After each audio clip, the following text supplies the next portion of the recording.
greatest Champions League knockout comeback of all time.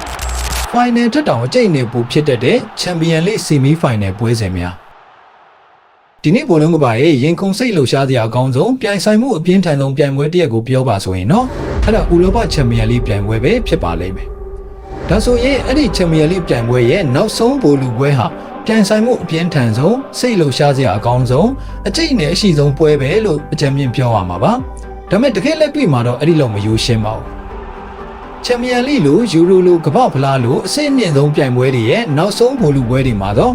အသင်းတော်များများဟာတတိကြီးစွာပဲရှင်ပြိုင်ကစားလေးရှိပါတယ်။မတော်တဆအမားလုံးမိသွားမှစိုးရင်တဲ့စိတ်နဲ့ထင်းကစားကြတာမျိုးလည်းတွေ့ရတယ်။ဒါကြောင့်ဘောလုံးပွဲတစ်ပွဲအနေနဲ့ပြန်ဆိုင်မှုပြင်းထန်ပြီးတော့စိတ်လှုပ်ရှားစရာလည်းကောင်းပေမဲ့တစ်ခါတလေမှာတော့ပွဲရသိမတွက်ပဲခက်အေးဖြစ်နေတာမျိုးတွေလည်းမကြာခဏတွေ့ရတတ်ပါတယ်။ဒါကြောင့် Champions League ပြိုင်ပွဲမှာဆိုရင် Semi Final ပွဲစဉ်တွေဟာ Final ထက်တောင်ပိုပြီးပြိုင်ဆိုင်မှုပြင်းထန်နေတတ်တဲ့စိတ်လှုပ်ရှားစရာလည်းပိုကောင်းနေတတ်တယ်အမှတ်တရတွေလည်းပုံများတတ်တာကိုကျွန်တော်တို့တွေ့ရပါတယ်။ဥပမာ2009ခုနှစ်တုန်းကဆိုရင်လီဗာပူးနဲ့ချက်စီပရီးမီးယားလိအသင်းကြီးနှစ်သင်းချန်ပီယံလိဆီမီဖိုင်နယ်မှာထိပ်တိုက်ပြန်တွေ့ခဲ့တယ်။ဒီမှာလီဗာပူးကနှစ်ကြော်ပေါင်း1စီးနဲ့နိုင်ပွဲရခဲ့တယ်။တလုံးသောအနိုင်ကိုတော့လူးဝစ်ဂါစီယာကတွင်းပေးခဲ့တာဖြစ်ပါတယ်။ဒီကိုကအတော်လေးလူပြောသူပြောများခဲ့တယ်။ဂိုးစီကြော်တလောင်းမကြော်ဘူးလားအငင်းပွားစရာလည်းဖြစ်ခဲ့ပါတယ်။လူဝစ်ဂါစီယာရဲ့ဒီကိုကို Goose Goal လို့လည်းနာမည်ကျော်ခဲ့ပါတယ်။2006ခုနှစ်အာဆင်နယ်နဲ့ဘီလာရီရဲ့ထိတိုက်တွေ့ဆုံမှုမှာလည်းရီကွယ်မီပယ်နယ်တီလွဲချော်သွားခဲ့ပုံမှာပြောစရာဖြစ်ခဲ့ပါတယ်။သူ့မျိုးဆက်ရဲ့အကောင်းဆုံး playmaker တွေထဲကတစ်ယောက်ဖြစ်ပြောစမှတ်ပြုရတဲ့ရီကွယ်မီဟာပယ်နယ်တီတွေတင်ကန်ဘောတွေမှာလည်းအတော်လေးသေချာတဲ့ကစားသမားတစ်ယောက်ဖြစ်ပါတယ်။ဒါကြောင့်သူခုလိုမျိုးအရေးပါတဲ့ final ရောက်ဖို့အဆုံးဖြတ်ဖြစ်သွားနိုင်တဲ့ပွဲစဉ်မျိုးမှာပယ်နယ်တီလွဲချော်သွားခဲ့တာတကယ်ကိုအံ့အားသင့်စရာပါပဲ။2009ခုနှစ်မှာတော့ Manchester United နဲ့ AC Milan တို့ရဲ့ထိပ်တိုက်တွေ့ဆုံမှုမှာကကာကတကူတော်အစွမ်းနဲ့ United ခံစစ်ကြောင်းကိုရုပ်ပြက်ဆင်းပြက်ဖြစ်သွားစေတဲ့ပူပါတယ်။ကကာကိုလိုက်ချင်းကိုကြိုးစားရင်းနဲ့ Man U နောက်ခံလူတွေအချင်းချင်းပြန်တိုက်မိကုန်တဲ့အထိကိုရုပ်ပြက်ခဲ့တာဖြစ်ပါတယ်။2008 Semi Final မှာတော့ Manchester United နဲ့ Barcelona ထိပ်တိုက်တွေ့ခဲ့တဲ့Manchester United ကနှစ်ကြော်ပေါင်း1စီးနဲ့နိုင်ပွဲရခဲ့ပြီးတော့တလုံးလေးသောအနိုင်ကိုတော့ Postco ကတိကျသေးကြတဲ့အဝေးပြန်ချက်မျိုးနဲ့လှလှပပတွင်းယူသွားခဲ့တာဖြစ်ပါတယ်။အဲ့ဒီကို Manchester United ပရိသတ်တွေအနေနဲ့ဒီနေ့ဒီချိန်ထိတပပြန်ဖြုံးနေရတော့ပါတယ်။2009ခုနှစ်မှာ Chelsea ဘက်ကိုတွင်းခဲ့တဲ့ Iniesta ရဲ့နောက်ကျအနိုင်ကိုဆိုလည်းအတော်လေးကိုပွဲဆူခဲ့တာကျွန်တော်တို့တွေ့ရပါတယ်။ Iniesta ရဲ့ကန်ချက်ကတကယ်လဲတော်တော်ကောင်းခဲ့တယ်။ဒါပေမဲ့အဲ့ဒီပွဲမှာကွင်းလယ်ထိုင်ရောက်ဘာစီလိုနာဘက်ကိုတိတ်တိတ်တတ်ဖက်လိုက်မှုတွေရှိခဲ့တာလားဒိုင်းကူခဲ့တာလားဆိုတဲ့မေးခွန်းတွေလည်းထွက်ပေါ်ခဲ့တာဖြစ်ပါတယ်။2010ခုနှစ်ရဲ့ဆီမီဖိုင်နယ်ထိပ်တိုက်တွေ့ဆုံမှုမှာတော့မော်ရီဟိုရဲ့အင်တာမီလန်ကဂွာဒီယိုလာရဲ့ဘာစီလိုနာနဲ့ရင်ဆိုင်ကစားခဲ့ရပါတယ်။မက်ဆီရဲ့အကောင်းဆုံးချိန်တွေဖြစ်တာကြောင့်အင်တာမီလန်အတွက်တိတ်တော့မလွယ်ကူခဲ့ပါဘူး။ဒါပေမဲ့မော်ရီဟိုကလည်းအကောင်းဆုံး game plan တစ်ခုနဲ့ပွဲကိုပြင်ဆင်လာခဲ့တယ်။ဝါရဲ့အာဂျင်တီးနားကစားသမားတွေဖြစ်တဲ့ဇနက်တီဆမ်မြူရယ်နဲ့ကမ်ဘီယာဆိုဟာမက်ဆီကိုပိုခလောက်ဆိုင်ညှက်ပေးဟန်တားသွားခဲ့တာကျွန်တော်တို့တွေ့ရပါတယ်။2011ခုနှစ်မှာလည်း Real Madrid နဲ့ Barcelona တို့ Champions League Semi Final မှာထိပ်တိုက်တွေ့ခဲ့တယ်။ဘာလီဗျူးမှာပဲ Barcelona က Real ကို2ဂိုးပြတ်နိုင်ပွဲယူခဲ့ပါတယ်။အဲ့ဒီ2ဂိုးစလုံးကိုတော့ Lionel Messi ကပဲသွင်းယူပေးခဲ့တယ်။ဒုတိယဂိုးဆိုရင်တကယ်ကိုလှပလုံးခဲ့တာတွေ့ရပါတယ်။ခွဲလေတော်တော်လောက်မှာ Messi ရဲ့ boost squad ကိုထိုးပေးခဲ့တယ်။ဒီဘောလုံးကို Busquets ကတစ်ချက်ပဲထိန်းပြီးတော့ Messi ရဲ့လမ်းကြောင်းထဲကိုတော်လေးပြန်တူပေးလိုက်ပါတယ်။အဲ့ဒီကနေမှ Messi တောက်လျှောက်ဆွဲပြေးလာခဲ့လာမှာတော့ Real ခံစစ်ကစားသမားတွေဝိုင်းဝန်းပိတ်ဆို့ဟန်တာဖို့အစွမ်းကုန်ကြိုးစားခဲ့ကြပေမဲ့လည်းမအောင်မြင်ခဲ့ပါဘူး။နောက်ဆုံး Messi ကပဲသူတွင်းနေကြပုံစံလေးတိုင်းအသာအရာနဲ့ကန်တွင်းယူသွားခဲ့တာမှာတော့ Real ကမှကာစီလက်ဘယ်လိုမှမတတ်နိုင်ပဲနဲ့ဂိုးပေးလိုက်ရတာဖြစ်ပါတယ်။2012ခုနှစ်မှာလည်း Chelsea ကနူးကန်မှာ Barcelona ကို2-2တည်ကစားနိုင်ခဲ့တာပါအမတ်တရဖြစ်ခဲ့ပါတယ်။တမ်ပီယံတိုက်စစ်ကနေတောက်လျှောက်ဆွဲပြေးပြီးတော့အပိုင်ကန်သွင်းယူသွားခဲ့တဲ့ Torres ရဲ့ဂိုးဟာပို့ပြီးတော့လူပြောများခဲ့တယ်တကယ်လဲကောင်းခဲ့ပါတယ်။ဒါပေမဲ့အဲ့ဒီပွဲမှာပဲ Ramirez ရဲ့အဖွင့်ဂိုးကလည်းအတော်လေးကိုကောင်းခဲ့တာဖြစ်ပါတယ်။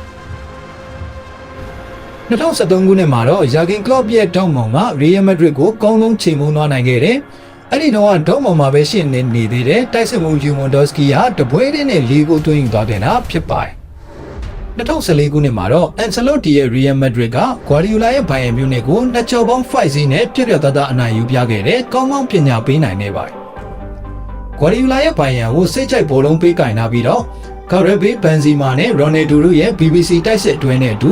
Di Maria နဲ့ Modric တို့ရဲ့မြန်ဆန်တဲ့တံမြန်တိုက်စစ်တွဲလုံးတွေနဲ့ဂိုးတွေဆက်တိုက်သွင်းယူသွားနိုင်နေတာဖြစ်ပါတယ်။2015ခုနှစ်မှာတော့ Barcelona နဲ့ Bayern Munich semi-final မှာထိပ်တိုက်တွေ့ခဲ့တယ်။ဒီမှာ Lionel Messi ကသူ့ကိုလိုက်ထိန်းဖို့ကြိုးစားနေတဲ့ Jerome Boateng ကိုခြေပြက်လက်ပြက်လဲကျပေါအောင်လှည့်စားနိုင်ခဲ့တာတွေ့ရပါတယ်။အဲ့ဒီတော့ Boateng ဆိုတာလေကမ္ဘာအကောင်းဆုံးစီးရင်ဝင်ဘုံနောက်ခံလူတစ်ယောက်ပါပဲ။ဒါလည်းမကသေးပါဘူး။ Messi က6ပေ4လက်မမြင့်နဲ့ဂိုးသမား Manuel Neuer ရဲ့ခေါင်းပေါ်ကနေအသာအရာကြိုကန်ပြီးတော့လှလှပပဂိုးသွင်းပြခဲ့ပါသေးတယ်။2016မှာတော့ Bayern Munich နဲ့ Atletico တို့ရဲ့ထိပ်တိုက်တွေ့ဆုံမှုဟာတကယ်ကိုစိတ်လှုပ်ရှားစရာကောင်းခဲ့ပါတယ်။ပထမအကြောင်းအိမ်ခွဲမှာ1-0နဲ့နိုင်ပွဲရထားတဲ့ Simeone ရဲ့ Atletico ဟာဒုတိယအကြောင်း Allianz Arena မှာတော့ခံစစ်ပိတ်ကစားဖို့ကြိုးစားလာခဲ့ပါတယ်။ Guardiola ရဲ့ Bayern Munich ကလည်းအပြင်းထန်တိုက်စစ်ဆင်ကစားခဲ့ပြီးတော့တပွဲလုံးအတိုင်းအတာနဲ့ဘောလုံးပိုင်ဆိုင်မှု68ရာခိုင်နှုန်းထိရှိခဲ့တဲ့ဂိုးပေါက်ကန်သွဲမှု34ချိန်တိတိလုံနိုင်ခဲ့ပါတယ်။ဒါမဲ့လိုအပ်နေတဲ့ဂိုးတွေကိုတော့သူတို့အလုံးလောက်သွင်းယူနိုင်ခဲ့ခြင်းမရှိပါဘူး။ 2-1 နဲ့ပဲပွဲပြီးသွားခဲ့တဲ့နှစ်ကြော့ပေါင်းရလက် 2-2 နဲ့အဝေးကိုစီးမြင့်တဲ့ဘိုင်ယန်ပြုတ်သွားခဲ့ပါတယ်။2019မှာတော့ Real နဲ့ Atletico Madrid မြို့ကန်နဲ့တင်ဆီမီဖိုင်နယ်မှာထိပ်တိုက်ပြန်တွေ့ခဲ့တဲ့ဒီမှာ Ronaldo ရဲ့ hat-trick ဂိုးတွေနဲ့အတူ Real Atletico ကိုဖြုတ်ချပြီးဖိုင်နယ်တက်သွားနိုင်ခဲ့ပါတယ်။2018ခုနှစ်ရဲ့ Champions League semi-final ပွဲစဉ်များမှာတော့ပြောစမှတ်တွင်လောက်တဲ့ပွဲစဉ်မျိုးအဖြစ်ပြက်မျိုးတွေမရှိခဲ့ပါဘူး။ဒါပေမဲ့2019ခုနှစ်မှာတော့ Liverpool နဲ့ Spurs အင်္ဂလန်နှစ်ပင်းစလုံးဒုတိယအကြောက်မှာ epic comeback တွေနဲ့ပြန်လာနိုင်ခဲ့ကြတယ်။ Liverpool ကပထမအကြောက် Nou Camp မှာ Barcelona ကို3ဂိုးပြတ်အရှုံးကနေဒုတိယအကြောက် Anfield မှာ4ဂိုးပြန်လိုက်သွင်းနိုင်ခဲ့တာဖြစ်ပါတယ်။ဆာနဲ့ Firmino တို့လိုအဓိကတိုက်စစ်ကစားသမားတွေမပါဝင်နိုင်တဲ့ကြားကပဲLionel Messi နဲ့ Barcelona လိုပြိုင်ပွဲမျိုးကိုဒီလိုကစားနိုင်ခဲ့တယ်။ကမ်းပတ်နိုင်ပွဲရယူနိုင်ခဲ့တယ်ဆိုတာကတော့တကယ်ကို amazing ပါပဲ။စပါးကလည်း IS ကိုပထမအကြောက်အိမ်ဝင်းမှာပဲ1-0နဲ့ရှုံးခဲ့တယ်။ဒုတိယအကြောက်အဝေးကွင်းမှာလည်းပထမပိုင်းအပြီးမှာ2ဂိုးပြတ်ထက်ရှုံးနေပါသေးတယ်။နှစ်ကြော်ပေါင်းဆိုရင်3-0ထိဖြစ်သွားခဲ့တာပါ။ဒါမဲ့ဒုတိယပိုင်းမှာ Lucas Moura ရဲ့ hat-trick ဂိုးတွေနဲ့အတူသူတို့အကောင်းဆုံးပြန်လာနိုင်ခဲ့တယ်။အဝေးကိုစီးမြင့်ရနောက်ဆင့်တက်ပါနိုင်ခဲ့ပါတယ်။2020နဲ့2021 Champions League semi-final ပွဲစဉ်များမှာလည်းတကူးတကပြန်ပြောရလောက်တဲ့ထူးခြားဖြစ်စဉ်မျိုးတွေသိမရှိခဲ့ပါဘူး။2022 semi-final မှာတော့ Man City နဲ့ Real Madrid ထိပ်တိုက်ဆုံခဲ့တယ်။ Man City ကပထမကြောက် Etihad မှာ 4-3 နဲ့နိုင်ခဲ့တယ်လို့ဒုတိယကြောက် Bernabeu မှာလည်းမိနစ်90ထိဇီးဝမ်းနဲ့ထုတ်မှန်ဦးဆောင်နိုင်ခဲ့တာဖြစ်ပါတယ်။ဒါပေမဲ့မိနစ်90နောက်ပိုင်းမှာ Rodrigo က2ဂိုးဆက်တိုက်သွင်းခဲ့တာကြောင့်အချိန်မိုဆက်တန်ရဖို့ဖြစ်လာတယ်။အချိန်9မိနစ်မှာတော့ Real penalty ရသွားခဲ့ပြီး Benzema အမှားယွင်းမရှိဂိုးဖြစ်စေခဲ့ပါတယ်။ဒါက Real ကို final ပို့ပေးလိုက်တဲ့တွင်ဂိုးတစ်ဂိုးလည်းဖြစ်လာခဲ့ပါတယ်။2023 semi-final မှာလည်း Man City နဲ့ Real ပဲနောက်ထပ်ချိန်ထိပ်တိုက်တွေ့ဆုံခဲ့တယ်။ဒီချိန်မှာတော့ Man City က Bernabeu က1-1 တည်ရေးကစားပြီးတော့ Etihad မှာ4ဂိုးပြတ်နဲ့နိုင်ပွဲယူခဲ့တဲ့အမှားယွင်းမရှိ final တက်သွားနိုင်ခဲ့ပါတယ်။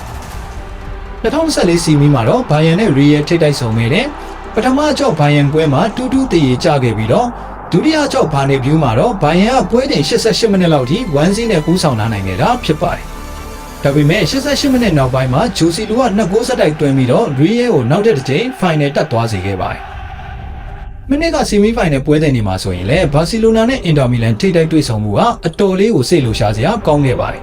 ။နောက်မှကြောက် Barcelona ကွဲမှာတစ်ဖက်3ဂိုးစီတည်ကျခဲ့တယ်။ဒုတိယကြောက်မှာလည်းထပ်ပြီးတော့3ဂိုးစီတည်ကျနေတာကြောင့်နှစ်ကြော်ပေါင်း6ဂိုးစီတည်ဖြစ်သွားတဲ့အချိန်ကိုဆက်ကန်ရဖို့ဖြစ်လာပါတယ်။အချိန်ကိုမှာတော့ Inter ကွင်းလေလူ Freddy စီကဖိုးတန်နိုင်ကိုတွင်းယူဝင်နိုင်ခဲ့တယ်။ Hansi Flick နဲ့ Barcelona ရဲ့ Ultra Highline ခံစစ်ကစားပုံကိုSimone Inzaghi ရဲ့ Inter Milan ကကောင်းကောင်းထိုးနှက်ပေါင်းနိုင်ခဲ့တာဖြစ်ပါတယ်။ဒါဆိုရင် semi-final ပွဲစဉ်တွေမှာအကျိတ်အနေနဲ့စိတ်ဝင်စားစရာကောင်းတာလား။ final ပွဲတွေကစိတ်ဝင်စားစရာမကောင်းတော့ဘူးလားမေးခွန်းထုတ်စရာရှိလာပါတယ်။အမှအဲ့လိုသဘောတော့လည်းမဟုတ်ပါဘူး။2005 Istanbul မှာ AC Milan ကို3ဂိုးအရှုံးကနေအကောင်းဆုံးပြန်လာနိုင်ခဲ့တဲ့ Liverpool ရဲ့ epic comeback ဒီ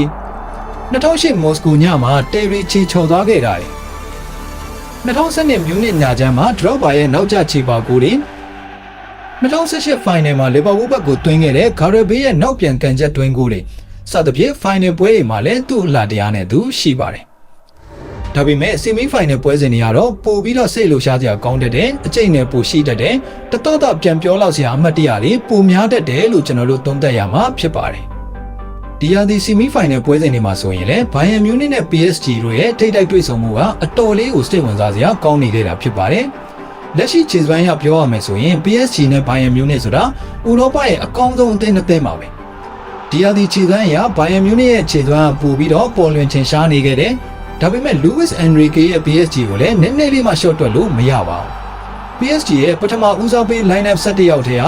off-field player 10ယောက်မှာ10ယောက်လောက်ကမတူကွဲပြားတဲ့ position 2မျိုး3မျိုးလောက်ကို Low function 2ခု3ခုလောက်ကိုကောင်းကောင်းကစားနိုင်သွားရှိနေတာကျွန်တော်တို့တွေ့ရပါတယ်။ဒါကြောင့် Bayern Munich ကပိုကောင်းတဲ့အသင်းဖြစ်နိုင်ပေမဲ့သူတို့အတွက်သိလွယ်မယ်တော့မထင်ပါဘူး။အတော်တတိထားပြီးကစားဖို့လိုအပ်နိုင်ပါတယ်။နည်းနည်းပုံပုံလင်းလင်းနဲ့အာမနာတဲ့ပြောရရင်ဒီဘက်က Arsenal နဲ့ Atletico ကတော့လက်ရှိခြေစွမ်းပိုင်းရ Bayern တို့ PSG တို့နဲ့ level 10လောက်ကွာနေပါတယ်။ဒါပေမဲ့ Champions League လိုပြိုင်ပွဲမျိုးမှာအထူးသဖြင့် semi လို final လိုအဆင့်မျိုးတွေမှာဘာမဆိုဖြစ်သွားနိုင်တာဆိုတော့သူတို့ကိုလည်း short တွက်လို့တော့မရပါဘူး။ Champions League တမိုင်းတစ်လျှောက်မှာဆိုရင် semi final ပွဲစဉ်တွေဟာတကယ် final ထက်တောင်ပိုပြီးအကျိတ်နဲ့ရှိနေတတ်တဲ့တန်ဆိုင်မှုတွေပုံမပြင်းထန်လေရှိတယ်ဆိုတာအစင်လာရထင်ရှားနေပြီးသားဖြစ်ပါတယ်။ဒီနေ့ semi final မှာလည်းအဲ့လိုပွဲစဉ်တစ်ပွဲလောက်ထပ်မံထွက်ပေါ်လာခဲ့မယ်ဆိုရင်အဲ့တော့ PSG Bayern ပွဲပဲဖြစ်လိမ့်မယ်လို့ယူဆရပါတယ်။ကျွန်တော်တို့ကြိုတင်မြန်လင့်ထားသလိုမျိုးဒီယာတီရဲ့အကောင်းဆုံးပွဲစဉ်တစ်ပွဲကိုတွေ့မြင်ရတော့မလားဆိုတာကတော့စိတ်ဝင်စားပွဲဆက်လက်စောင့်ကြည့်သွားမှာဖြစ်ပါတယ်။ဒါဆို final တက်လာမှာဘယ်အသင်းတွေဖြစ်မလဲ။ Bayern Munich နဲ့ Arsenal လား။ PSG နဲ့ Atletico ရောတက်လာနိုင်မလား။ညီကိုတို့ရဲ့အမြင်လေးတွေလည်းပြောခဲ့ကြပါဦး။ကျွန်တော်တို့ဆရာကျောင်း Sport Channel မှာတော့အခုလိုမျိုးနီးစနစ်နီးပြူအပိုင်းတွေပွဲကြိုပွဲပြီးသုံးသက်ချက်တွေအပြင်ဘောလုံးနဲ့ပတ်သက်လို့စိတ်ဝင်စားစရာကဏ္ဍမျိုးစုံကိုစူးစမ်းတင်ဆက်ပေးနေတာဖြစ်ပါတယ်။ကျွန်တော်တို့ရဲ့တင်ဆက်မှုလေးတွေကိုသဘောကျနှစ်သက်တယ်ဆိုရင်တော့ like share and subscribe လုပ်ပြီးအားပေးကြဖို့လည်းတောင်းဆိုချင်ပါတယ်။ကြည့်ရှုနားဆင်ပေးခဲ့ကြတဲ့ညီကိုတယောက်ချင်းစီတိုင်းကိုလည်းကျေးဇူးတင်ပါတယ်ခင်ဗျာ။